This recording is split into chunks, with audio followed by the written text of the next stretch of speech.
C'est une île de roc que la vie a envahie il y a plusieurs milliers d'années. Une île aux étés de brume, de vent, de pluie et de moments magiques.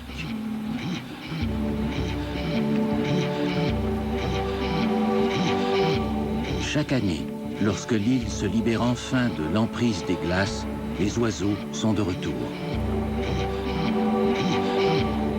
Durant le court été arctique, des centaines de milliers de guillemots de Brunick envahissent les falaises de Dig pour s'y reproduire. Nous sommes descendus et avons installé nos caméras au bord du précipice pour filmer la vie, mais aussi la mort. Car la reproduction de cet oiseau de mer est parsemée d'épreuves.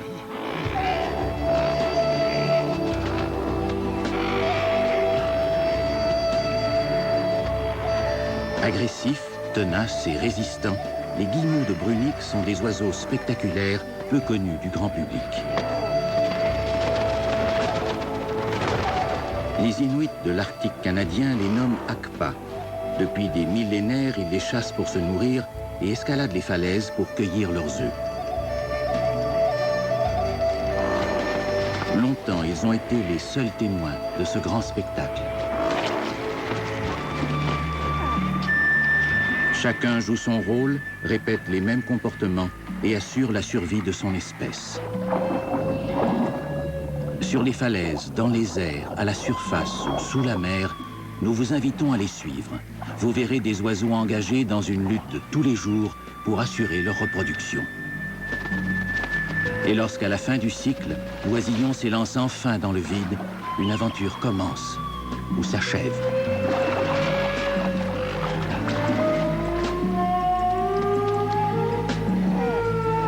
Voici l'histoire d'une colonie de guillemots de Brunick, de leur citadelle et des hommes qui s'y aventurent.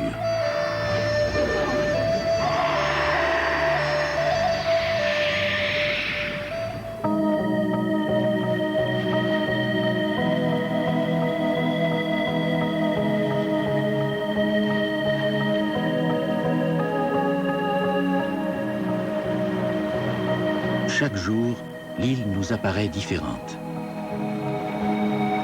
En vivant dans cet environnement, près des falaises, de la mer et des oiseaux, nous avons l'impression de mieux connaître les hommes qui ont vécu sur ce territoire. Ici, c'est la nature qui guide l'esprit, qui se l'approprie.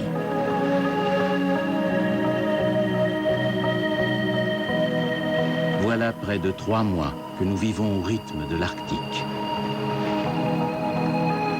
L'aventure a commencé au début de juin, lorsque nous sommes arrivés au village d'Ivuivik. Ce jour-là, tous les habitants du village s'étaient réunis pour célébrer la capture du premier beluga. La vie a bien changé au nord du Québec au cours des 50 dernières années. Les igloos et les traîneaux à chiens ont disparu, remplacés par la technologie des hommes du Sud. Rien n'est plus pareil, mais les Inuits d'Ivuivik sont restés fiers de leur culture et plusieurs traditions sont demeurées intactes, comme le partage de la chasse. Durant l'été, l'Inuk retire de son environnement la majeure partie de sa nourriture.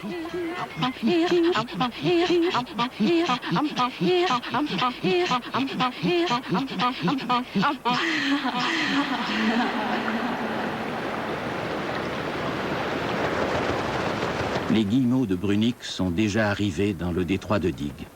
Pour se nourrir, ils doivent trouver les zones qui sont libres de glace. La marée a créé une ouverture dans la baie d'Ivuivik et un groupe de guillemots y a améri. Une situation qui a vite fait d'attirer les chasseurs du village.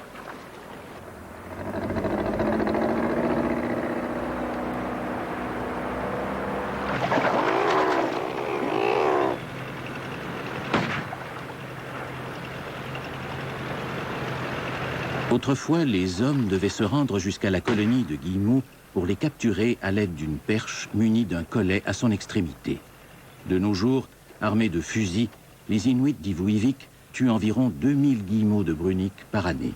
On estime la population des oiseaux qui fréquentent la région pendant la période de reproduction à 1 million d'individus.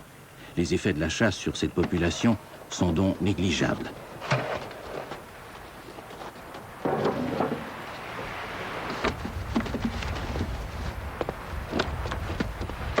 Les oiseaux capturés lors de la première chasse de l'année sont laissés sur la glace près de la mer. Au cours de la journée, des membres de chaque famille viendront chercher la part à laquelle elle a droit.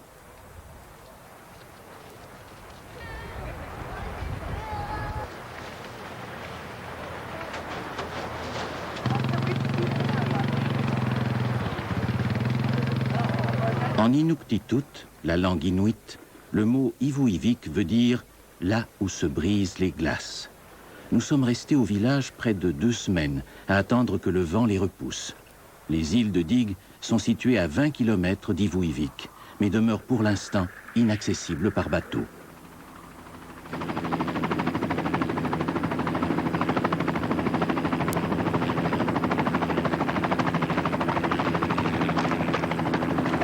Il nous aura donc fallu 4 voyages en hélicoptère pour transporter le matériel nécessaire à notre expédition.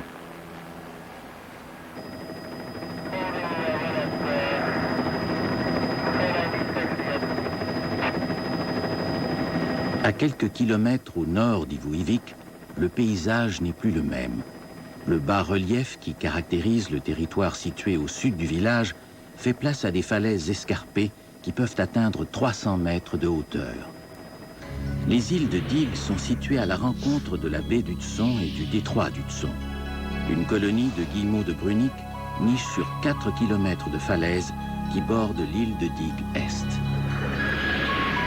Nous installerons notre campement en retrait de la colonie d'oiseaux sur les berges d'une petite baie. 40 caisses d'équipement, une île grandiose et l'été devant nous.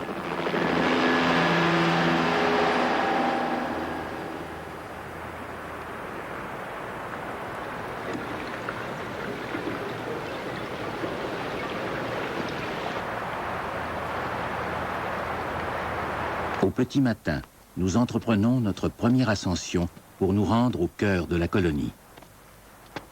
Quelques caribous devront passer l'été sur l'île, puisque depuis le retrait de la banquise, ils n'ont plus accès au continent.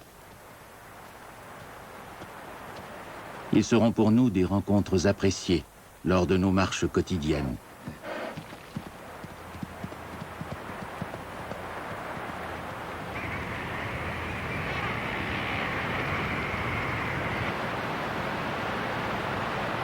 Les colonies de guillemots de Brunik de l'Arctique comptent parmi les plus grands rassemblements d'oiseaux au monde.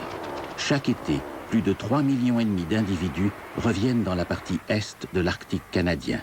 Les colonies qui bordent le détroit de Dig occupent les falaises les plus escarpées et les plus hautes de toute la côte de la baie d'Hudson.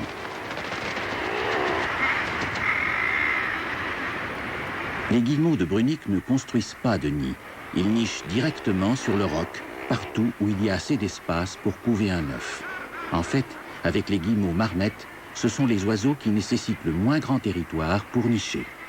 Au cœur de la colonie, chaque espace adéquat est utilisé et les oiseaux sont collés les uns aux autres.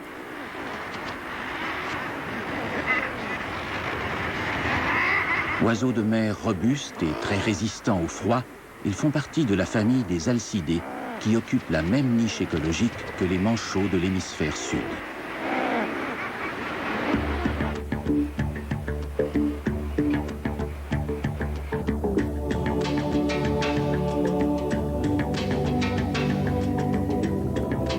Bien que la banquise se disloque habituellement à la fin d'avril, les glaces, poussées par le vent, les marées et les courants, vont et viennent jusqu'à la mi-juillet. Il n'est pas rare de voir plusieurs belugas manœuvrer entre les glaces. Ils ne font cependant que passer, puisqu'ils migrent plus au sud pour la saison estivale.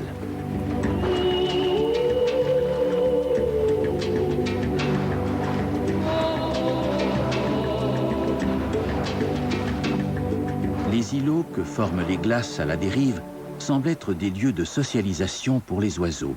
Il est fréquent d'en voir des centaines sur les glaces qui passent près de la colonie. Ces attroupements donnent souvent lieu à des comportements agressifs.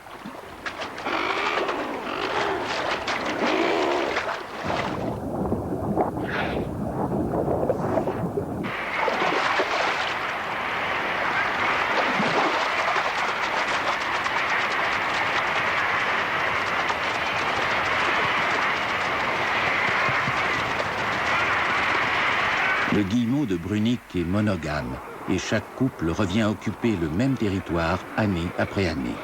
Les séparations sont rares lorsque les couples se sont reproduits avec succès, mais sont plus communes pendant les 2 premières années de leur formation. Dans les 3 semaines qui précèdent la ponte, la fréquence des accouplements est à son maximum. La copulation a lieu pratiquement chaque fois qu'un des 2 partenaires revient au site de nidification. La femelle s'accroupit et le mâle la monte, se maintenant en équilibre à l'aide de ses ailes.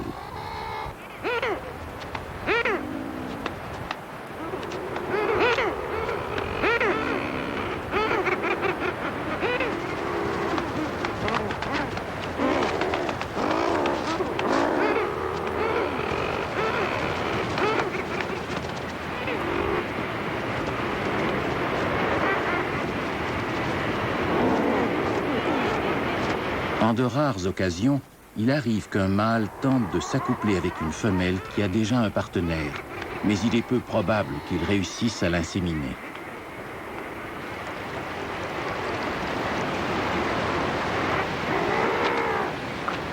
À la fin juin, la majorité des femelles ont pondu leur unique œuf. La période d'incubation durera 33 jours et la femelle et le mâle couvront à tour de rôle.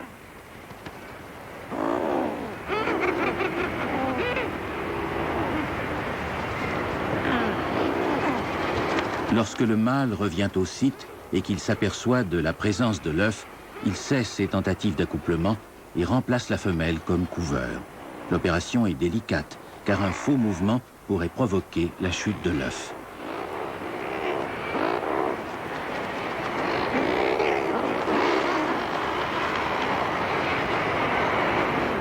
À Digue, les changements de couveur s'effectuent à des intervalles assez longs, puisque les oiseaux vont généralement se nourrir loin de la colonie.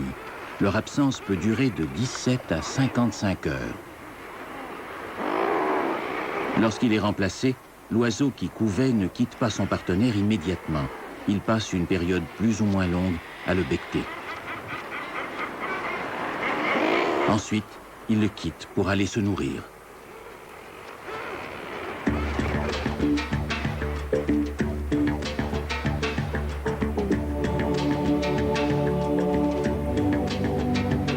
Mais généralement, il amérit d'abord au pied des falaises pour nettoyer son plumage souillé d'excréments.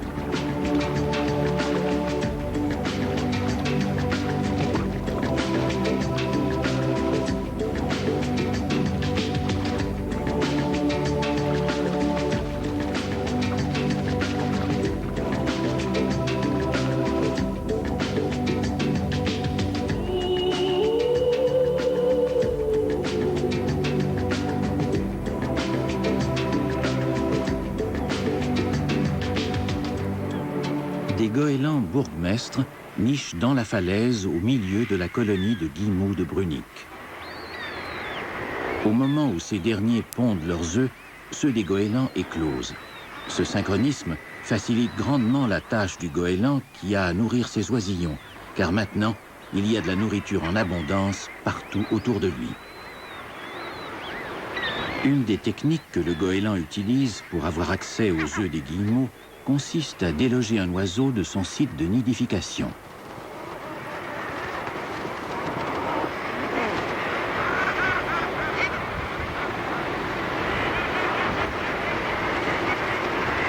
Les goélands les plus habiles auront plus de succès que les autres puisque les attaques exigent vitesse et coordination.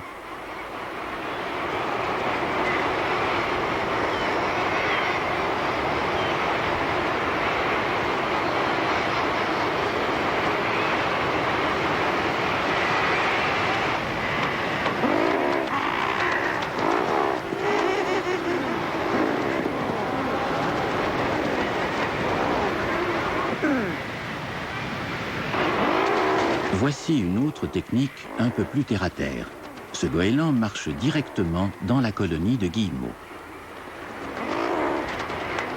Il peut avaler un œuf entier pour le régurgiter plus tard. Mais devant la quantité d'œufs disponibles, celui-ci en consomme quelques-uns sur place.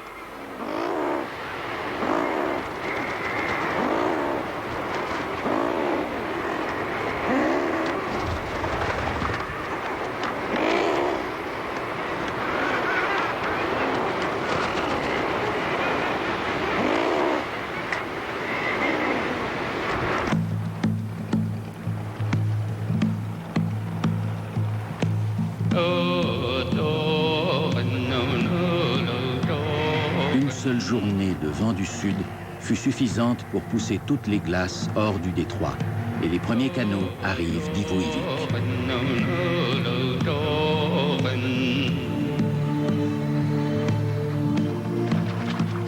Les habitants du village visitent l'île à quelques reprises durant l'été. Au passage des canots, beaucoup d'oiseaux s'envolent. Mais il semble que ce soit les oiseaux non reproducteurs et ceux qui ne sont pas en train de couver qui quittent le plus souvent les falaises.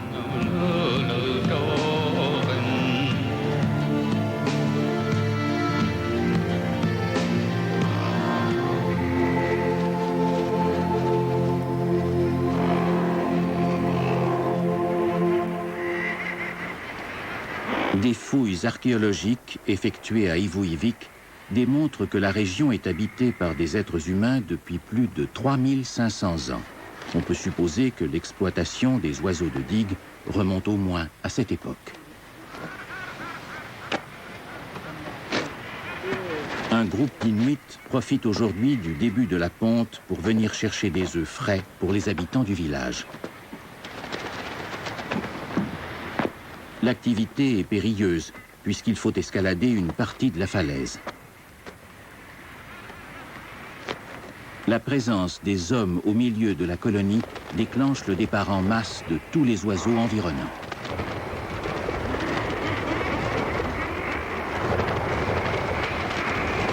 Les œufs qui sont sur les corniches les plus étroites sont souvent délogés lors de ces mouvements de panique.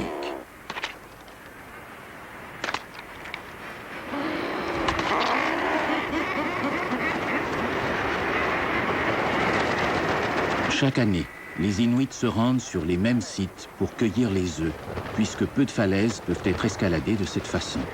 Malgré le dérangement, les oiseaux reviennent y nicher au printemps.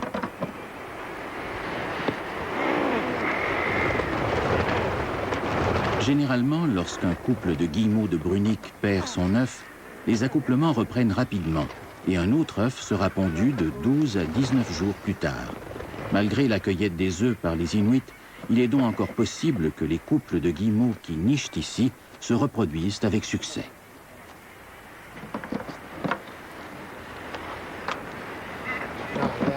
Pendant des millénaires, les Inuits ont survécu dans l'Arctique grâce à la chasse. L'intimité avec la nature a développé chez eux un esprit communautaire et une compréhension sensorielle de l'univers.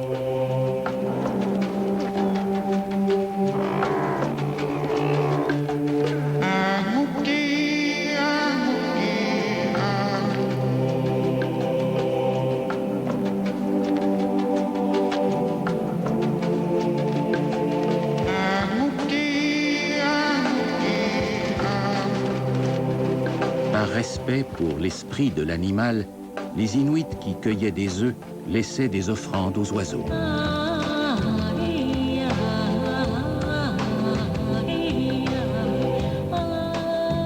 Encore aujourd'hui, il arrive que des habitants du village retrouvent de petites perles laissées par leurs ancêtres sur les falaises de digues.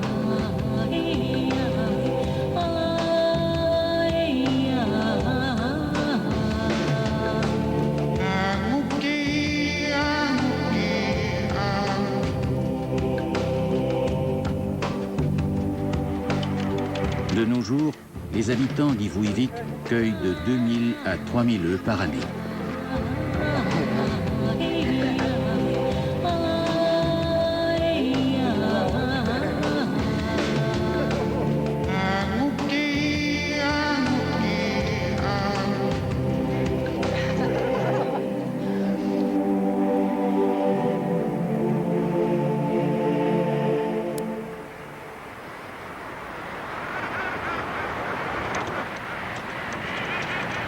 Nous avons dû suivre les Inuits en escalade libre pour filmer la cueillette des œufs. Habituellement, nous utilisons une méthode plus sécuritaire pour nous rendre sur les lieux de tournage. Nous devons parfois descendre la falaise pour atteindre des plateformes naturelles à proximité des oiseaux.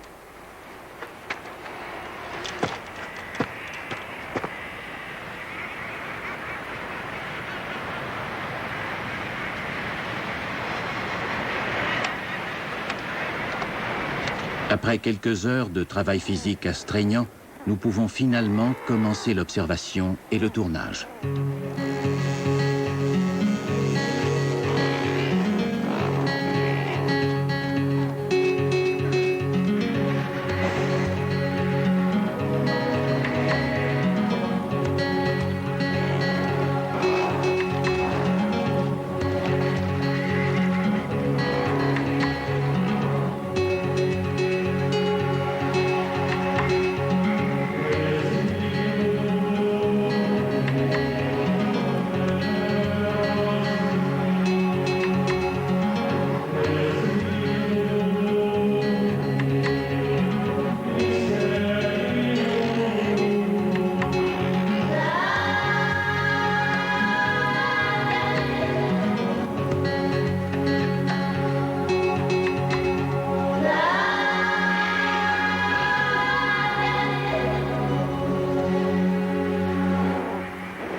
Pendant la période de reproduction, les femelles autant que les mâles sont souvent impliqués dans des combats qui sont liés à la protection du site de nidification.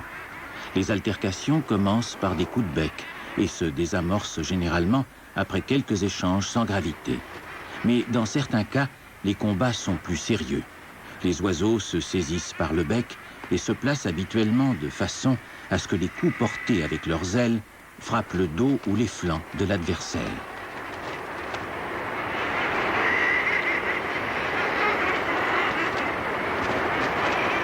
Quand les combats atteignent cette intensité, chaque oiseau essaie d'entraîner l'autre en bas de la corniche.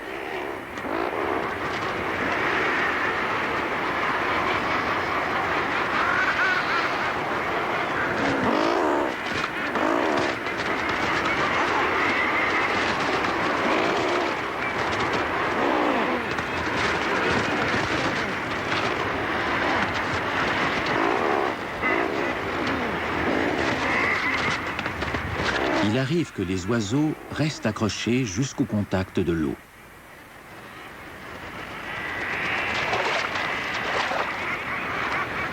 Les combattants les plus tenaces, ils poursuivent même les hostilités.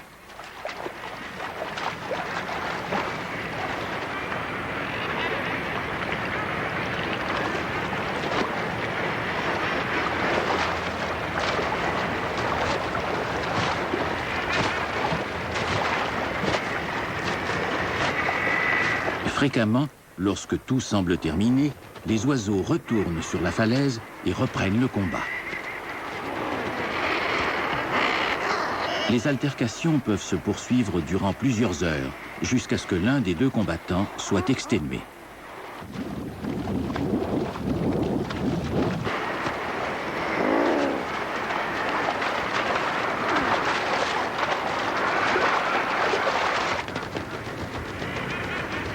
Il est difficile d'apprécier à leur juste valeur l'endurance et la force dont ces oiseaux sont pourvus. Dans ce cas, l'utilisation d'une caméra ralentissant le mouvement devient un choix judicieux. La pellicule enregistre alors l'essence de la scène dans toute son intensité.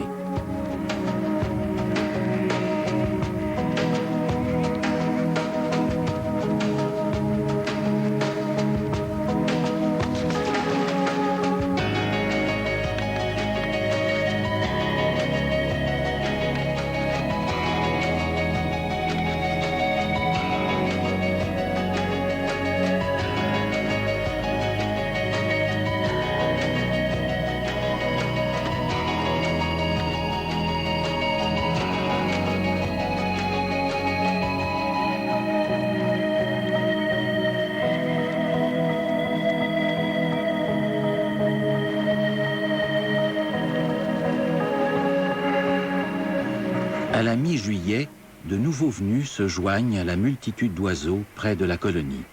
De jeunes guillemots de Brunique, âgés de 2 ans, reviennent à Digue pour la première fois. Ils passent une bonne partie de leur temps à survoler les falaises ou à tourner en rond. Lorsqu'ils se posent, ce n'est que pour un bref moment. Ils repartent et répètent les mêmes manœuvres à plusieurs reprises, se posant à des endroits différents un peu comme s'ils voulaient s'initier aux atterrissages sur les corniches.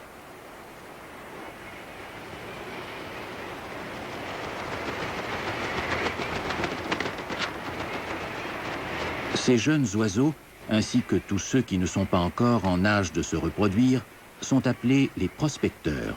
Leur comportement changera progressivement au cours des années et ils passeront de plus en plus de temps sur les falaises.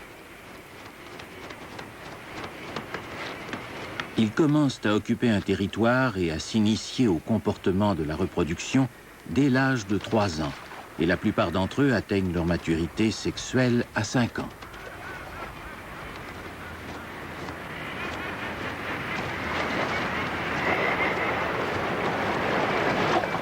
Les prospecteurs passent aussi beaucoup de temps sur l'eau, où ils se regroupent en nombre plus ou moins important.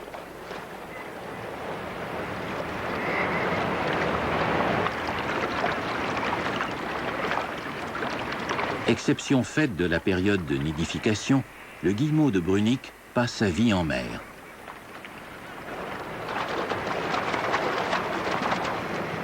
Le voir sous l'eau, c'est comprendre toute l'aisance avec laquelle il évolue dans ce milieu. S'il utilise ses pattes palmées pour nager à la surface, ce sont ses ailes qui lui permettent de se déplacer dans l'espace sous-marin. Il les replie et d'un mouvement saccadé, les utilise comme s'il volait. C'est le mouvement descendant qui assure la propulsion. Il peut atteindre une vitesse de 3,5 mètres à la seconde et descendre aussi profondément que 210 mètres.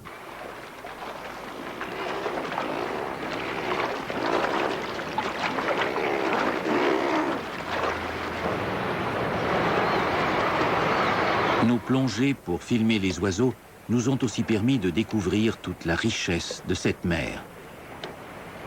Bien que les guillemots ne semblent pas trouver leur nourriture principale à proximité de la colonie, plusieurs espèces marines ont attiré notre attention. Le détroit est recouvert de glace la majeure partie de l'année, mais dès que les premiers rayons de soleil pénètrent l'eau au printemps, la vie se déploie dans des formes et des couleurs qui n'ont rien à envier à celles des mers du Sud.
Le transfert des éléments nutritifs entre la terre et le milieu marin se fait généralement dans une seule direction.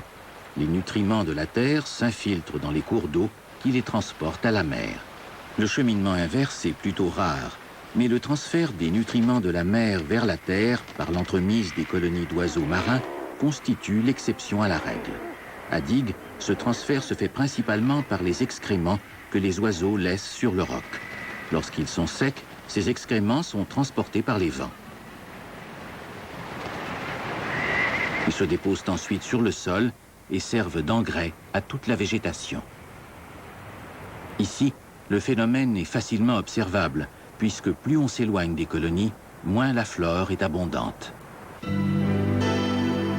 Par contre, à proximité des falaises où nichent les oiseaux, le roc est recouvert d'un épais tapis de végétaux poussant souvent sur des pentes abruptes qui normalement ne permettent pas au sol de se développer.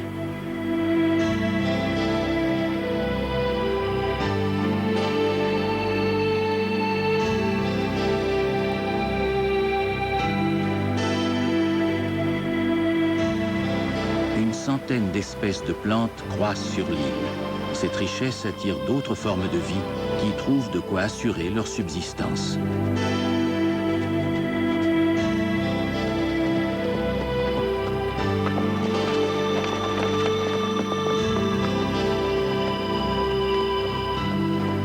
Toutes les espèces, qu'elles vivent dans la mer ou sur la terre, sont interreliées et chacune d'elles absorbe l'énergie du soleil.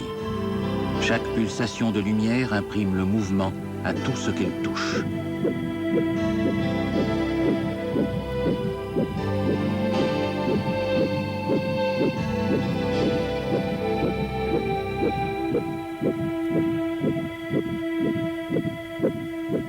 Dès que l'oisillon brise la coquille de l'œuf, il commence à crier. Il met normalement 2 à 5 jours à s'extraire de l'œuf. Les parents continuent de le couver durant tout le processus. Puis, l'oisillon passe la première semaine de sa vie bien au chaud, sous le ventre de ses parents. Ensuite, on peut le voir à proximité du parent de garde.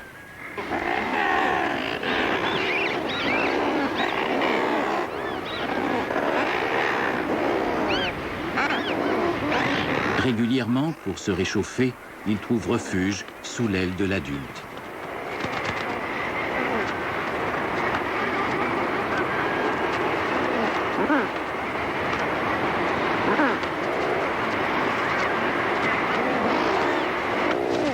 Comme pour la couvaison, les parents se partagent la tâche de nourrir l'oisillon. Lorsque l'adulte revient à la colonie avec un poisson, il le donne immédiatement au petit qui avale la proie, tête première.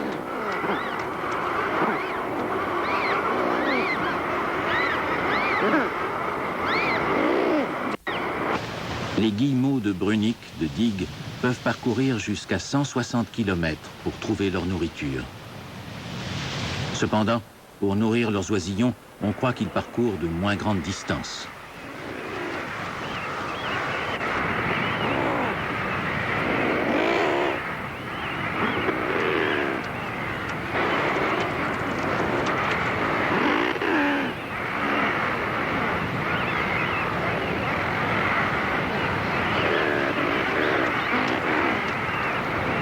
Plusieurs facteurs démontrent que la colonie pourrait fonctionner comme une centrale d'information.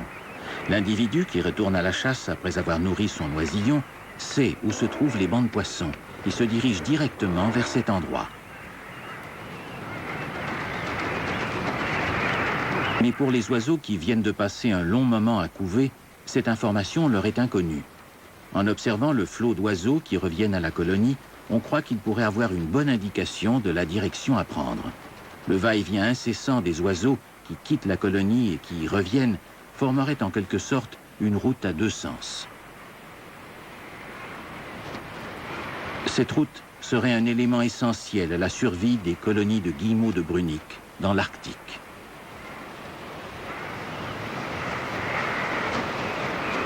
Les parents ne rapportent jamais plus d'une proie à la fois à l'oisillon.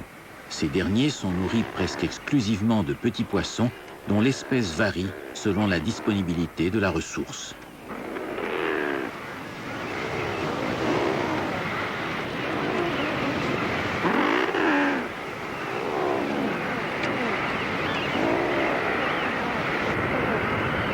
Lorsqu'un adulte revient à la colonie et que son oisillon a disparu ou qu'il le retrouve mort, il garde le poisson dans son bec pendant un long moment, ne sachant trop que faire.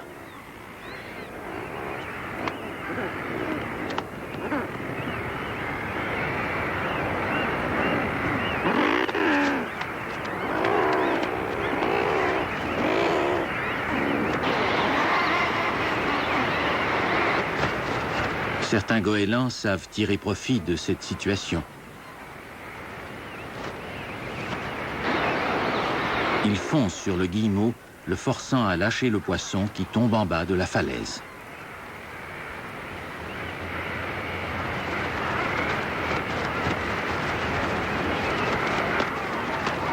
Le pilleur n'a alors qu'à cueillir la proie.